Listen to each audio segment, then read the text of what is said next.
Lakini Mheshimiwa Spika, tunapoongelea uchumi wa kijigiti, komponenti mojawapo kubwa ni internet, ndio kufikia huo uchumi wa kidijiti. Lakini Mheshimiwa Spika, kwa sasa hivi ukiangalia watumiaji wengi wa internet ambao inawasaidia kwenye biashara, gharama imekuwa ni kubwa sana. Maswali mawili ya nyongeza. Wizara ya Mawasiliano kwa kushirikiana na Wizara ya Vijana, ni upi mkakati kuwafikia vijana kwenye makundi mbalimbali ambao wanatumia intaneti, mfano vyuo vikuu, watumiaji wa kusafirisha abiria mtandaoni, mfano Uber na Bolt, wauza nguo wadogo ambao wanafanya biashara zao kupitia online?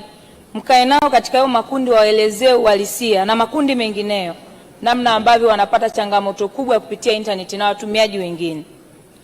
Lakini swali la pili, serikali mnaonaje mkae na taasisi binafsi ambazo zinatoa huduma hizi kwa ajili ya kuwaomba kupunguza gharama za intaneti, mfano kampuni ya Vodacom na makampuni mengine, ili kwa ajili ya kuwasaidia wananchi kupunguza gharama za vifurushi, ili ambao wanajiajiri kupitia sekta hii iweze kuwasaidia? Asante.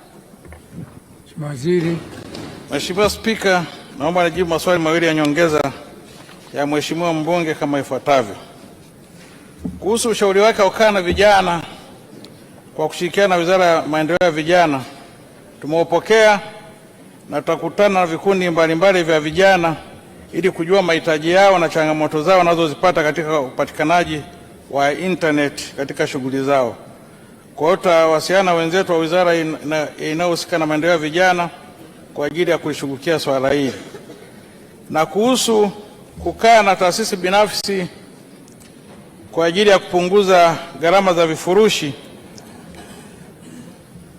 mwaka jana 2025 serikali ilikaa na taasisi binafsi na tukapunguza bei za vifurushi vya internet, na kwa sasa katika Afrika Mashariki ukiondoa Rwanda, Tanzania ndio nchi yenye vifurushi nafuu zaidi kuliko nchi nyingine zote zaidi ya Rwanda. Kwa hiyo tutaendelea pia kukaa na hawa taasisi binafsi tuangalie namna gani tunavyoweza kuboresha zaidi kupungua kwa gharama za vifurushi ili tuweze kufikia lengo la kuwa na uchumi wa kidijiti. Kwa hiyo Mheshimiwa mbunge, tumepokea ushauri wako na utaufanyia kazi kwa kadri inavyowezekana ili tufikie hilo lengo. Nakushukuru Mheshimiwa Spika. Mheshimiwa Waziri, gharama za vifurushi sio muhimu sana kama makusanyaji ya vifurushi hivi hayasimamiwi vizuri. Nchi ya jirani penetration ya mobile iko chini ya Tanzania. Mapato ya revenue kwenye simu ni mengi zaidi ya Tanzania.